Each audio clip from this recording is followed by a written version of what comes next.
I'll cool down the fever, so take care of the rest. I received an unexpected call from my sister-in-law while I was at work. At first, I couldn't understand what she was talking about. She said that she had put her 2-month-old baby, who had a 40-degree fever, into my fridge. I'm going on an overseas trip. With that, she abruptly ended the call. I hurried home and checked inside the fridge, but by the time I found my niece, she had already stopped breathing. My anger toward her irresponsibility reached its peak, and I resolved to punish her. I met my husband, who is 2 years older than me, through a mutual friend, and we got married when I was 34. People around us often said, the clumsy Luke and the reliable Abby make a great pair. Indeed, he did have some absent-minded moments, but I was always comforted by his gentle and kind nature. A year passed, and though we hadn't had children yet, we enjoyed a fulfilling life by traveling together on days off when our schedules aligned. Amidst these happy days, however, I had one concern: Luke's younger sister, Allison. They have a significant age gap, and my husband tends to be a little too lenient with her. This was a quiet source of stress for me. We built a house near Luke's family home, and close by, Allison lived with her husband in an apartment. She often barged into our home, relying on my husband.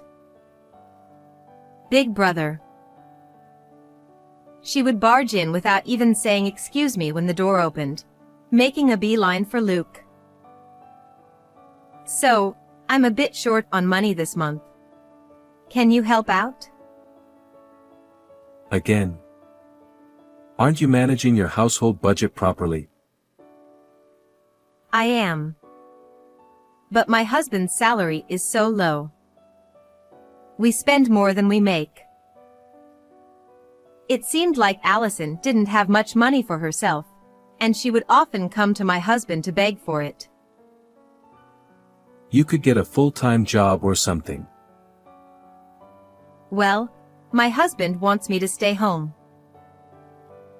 I was always exasperated by her contradictory, nonsensical remarks, but to Luke, she was probably just his adorable little sister. Though he would say things like, "This is the last time," I had caught him giving her money from his own allowance several times. Well, at least he's not dipping into our savings. Thinking that way, I tolerated it, but then something happened that made me lose all trust in Allison. I was in the kitchen making tea when she left the room, saying she was going to the bathroom. When she didn't return after some time, I went to check and found that the bedroom door, which should have been closed, was open, and she was rummaging through the closet. "What are you doing, Allison?" "Oh, Abby? Perfect timing. I'm borrowing this dress." With my favorite dress in hand, she quickly returned to the living room, grabbed her bag, and headed for the front door. "I didn't say you could take it." "Don't be stingy. I'll return it, don't worry." Ignoring my protests, "See ya." She waved her hand and left. When I told my husband about it, he immediately tried to call her, but she didn't pick up and didn't call back either. She said she'll return it, so I'll wait for a bit. I decided to trust her words. A few weeks later, she returned the dress, but I was horrified when I saw it. It was shoved into a bag in a crumpled state, with a large stain as if something had been spilled on it. "Allison, what is this?" Suppressing my anger, I asked her as calmly as possible. "I returned it, didn't I?" "That's not the issue. It's filthy." "What happened?" "Oh, I got drunk and accidentally spilled something." It'll come out if you take it to the cleaners, right? She spoke as if it was someone else's problem, and even though I knew nothing I said would get through to her, I couldn't suppress my frustration. Then you clean it properly before returning it. And don't just take my clothes without asking anymore. I said it more sternly than usual, and while Allison looked dumbfounded for a moment, I thought she had finally learned her lesson. But then she started grinning. Oh, Abby, don't be mad. Look, when someone young and cute wears it, don't you think the dress looks happier too? She showed me her social media page on her phone. Instead of apologizing, she was trying to one-up me. Seeing that, I lost the energy to even argue. Luke, who had been watching nearby, quickly scolded her, but she didn't seem to reflect on her actions at all. What's the big deal? I'm just speaking the truth. She even sulked and turned away, pouting. No matter how much my husband lectured her, it didn't seem to get through to her, and she acted like she didn't take him seriously at all. It's hard to cut ties with a sibling, even if you want to. Then one day, we found out Allison was pregnant. At the same time, her husband, Tim, was transferred to a different prefecture for work. With some distance, maybe I won't have to deal with this as much anymore. I thought she would go with him, and I secretly hoped for that.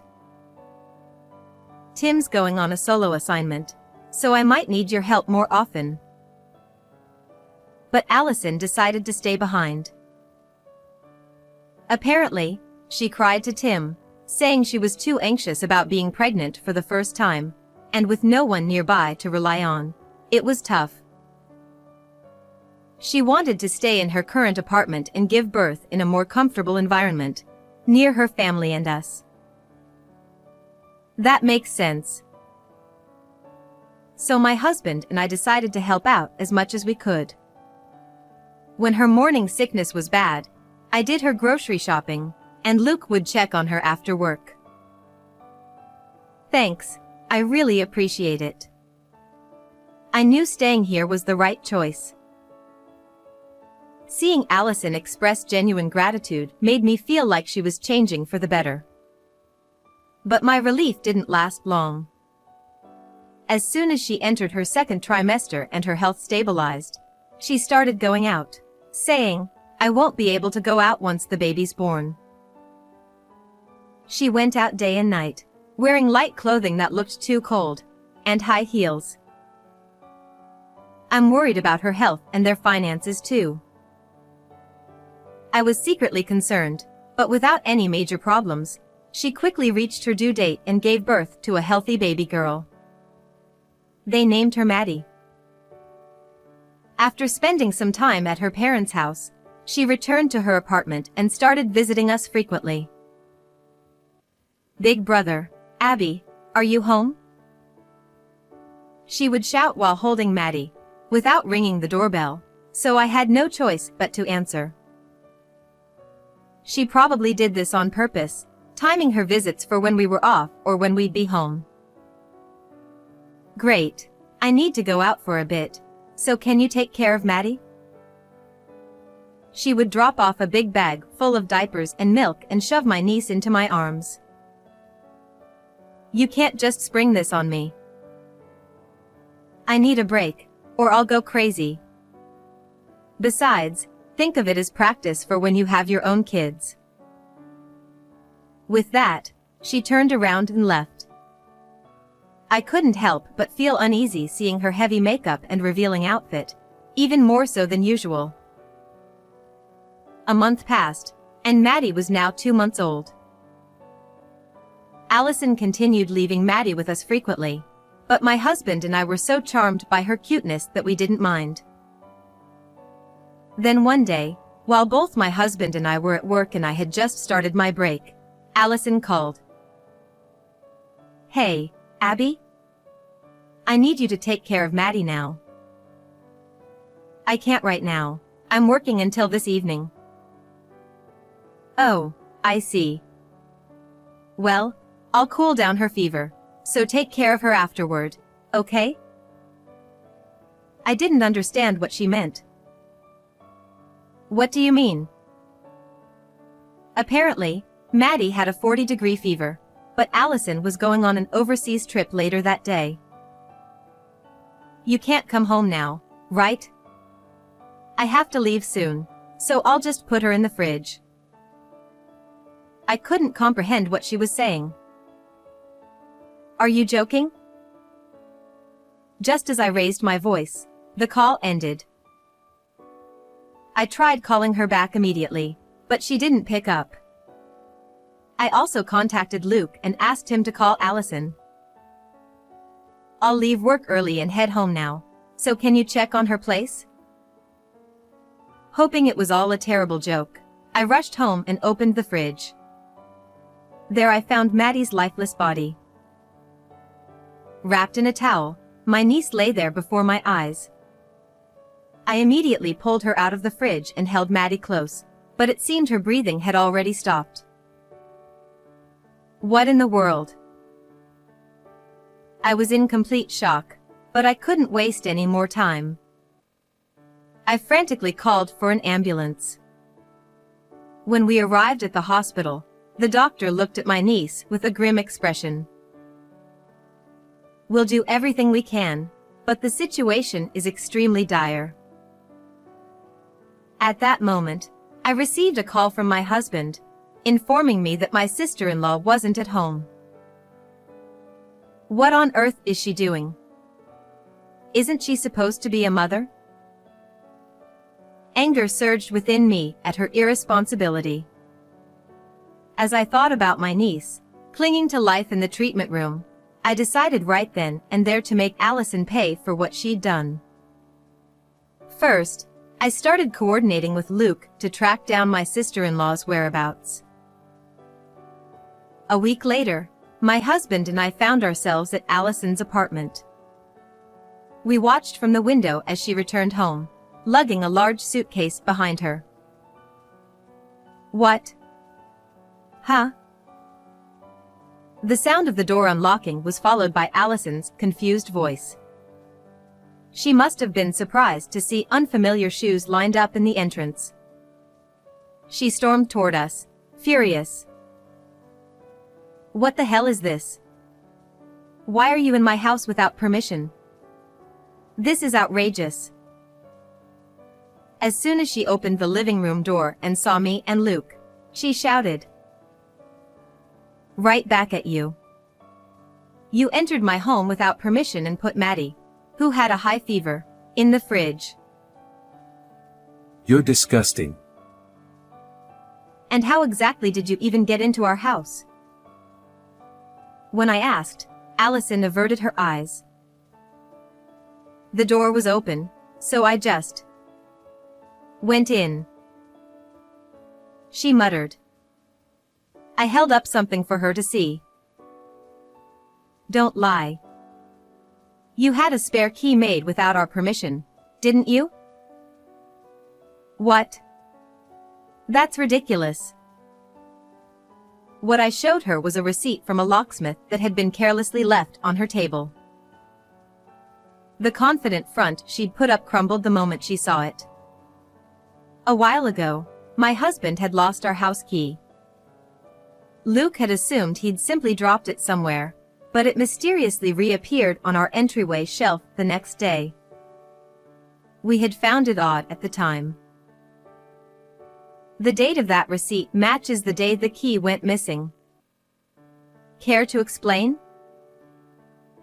Well, I just thought it'd be safer to have a spare key in case of an emergency.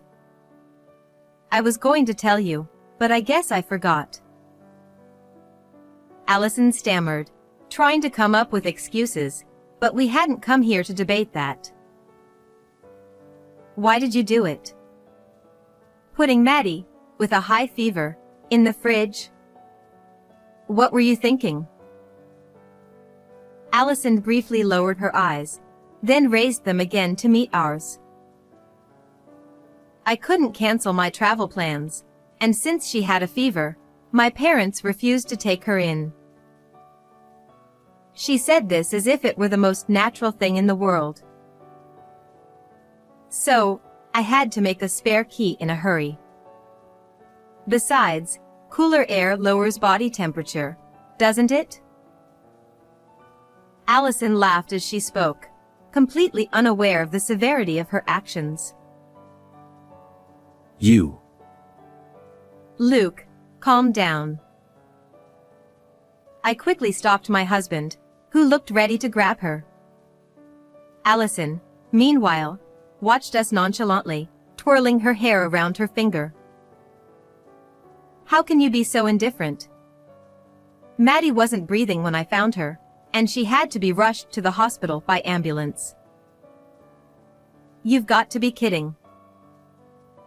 Her face turned pale, and she looked to both me and Luke, pleading with her eyes.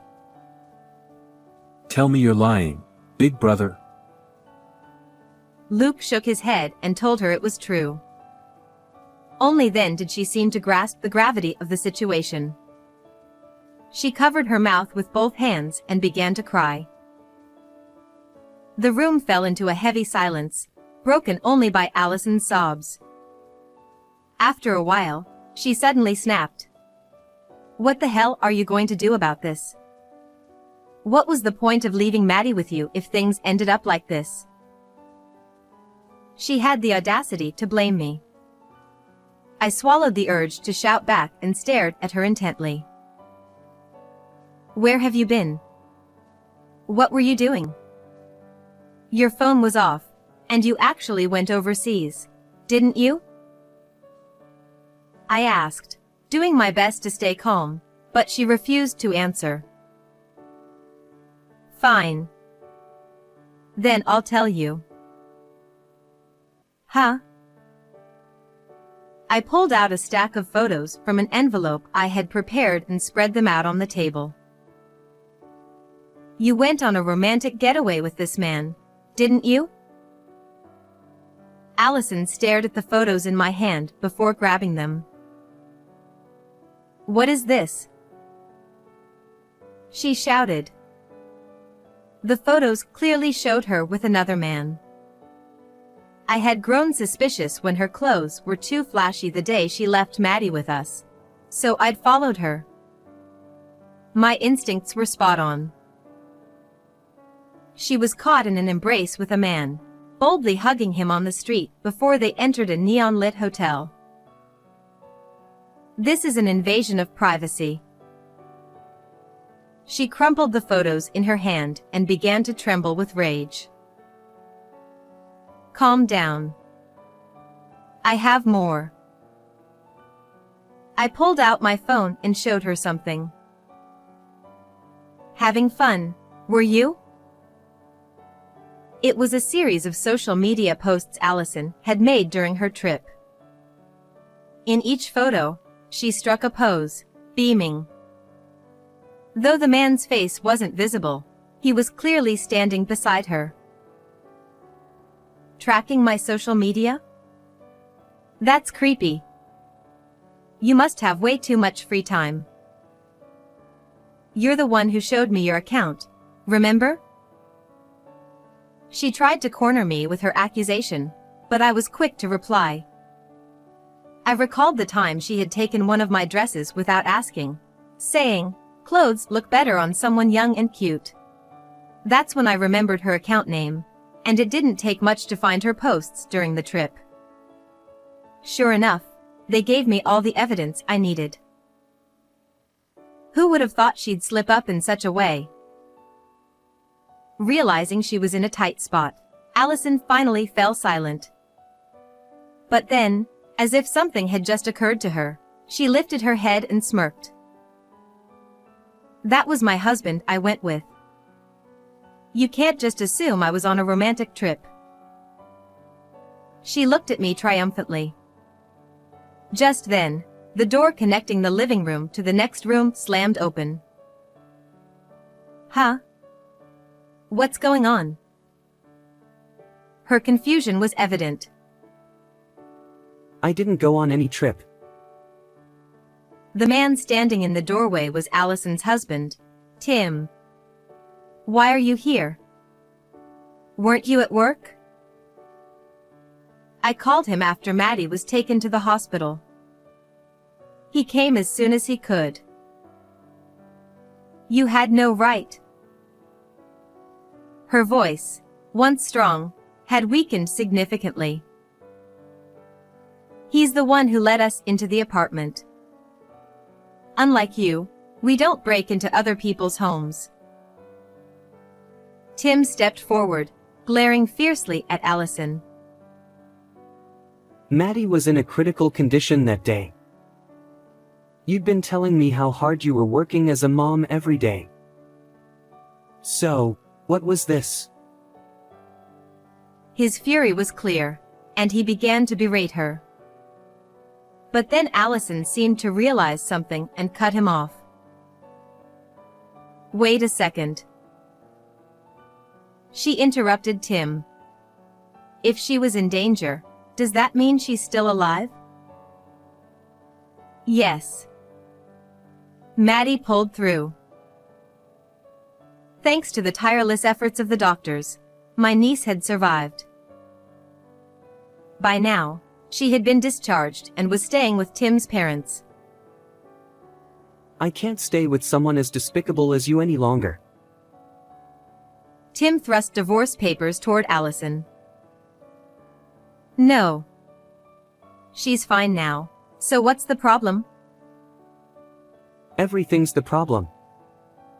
And I know you've been asking your brother for money, claiming I don't earn enough. Isn't that right? Tim presented a certain document to Allison. Where did you get this from? Did you go through my things without asking? You're the worst. Didn't you also go into Abby's closet and take her clothes without permission? Allison was at a loss for words and couldn't argue back. What Tim handed her was a credit card statement and an invoice, with an astonishingly high amount listed. You've been spending recklessly, couldn't make the payments, borrowed money from a loan shark, and then turned to your brother for help with repayment, right? That's not. Tim had been providing more than enough for household expenses, and Allison was in charge of managing the budget. Realizing she could no longer make excuses, Allison slumped to the floor. Please forgive me. Parenting is so stressful. I felt so lonely, so I went out to take my mind off things. That's why I asked you to come with me, didn't I? You just wanted to enjoy yourself while I wasn't around, right? That's not it. She desperately tried to apologize, but it was clear Tim wasn't going to forgive her. Seeing no way out, Allison clung to my legs.